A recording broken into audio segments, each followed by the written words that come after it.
Unachekio vita. Nimejaa ngori. Ilikuwa ati mbavu avunjane mbavu, lakini sasa yeye amevunja uzazi. Mbavu anapigwa makanga na watu wamenyamaza tu. Mmefanya sasa jamaa ameniingiza kidole kwa aga. Yesu! Kama again? Jamaa ameniingiza kidole kwa aga. What are you saying, bwana? Wewe, yani uwe na heshima bwana. Sawa, uwe na heshima ndugu yangu. Ni mbaya guys. Nimejaribu kucash out dribble yangu yenye nilikuwa nimewekea mbavu.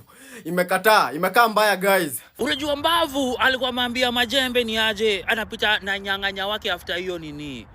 Mpaka ukaniita nyang'anya. Kumbe ulikuwa unanyang'anywa gari. Ulikuwa unanyang'anywa mita 2. Aya, how come si fight inaisha na less than 10 minutes? Unajua tena Majembe aliambiwa nini? Anavunja mbavu ngapi? 3. Akaamua wacha nikuje na tactics zingine. Alafu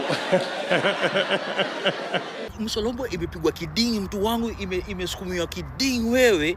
Allah. Nasikia ati wase walisikia nini zimelia mabolingo mtu wangu jo.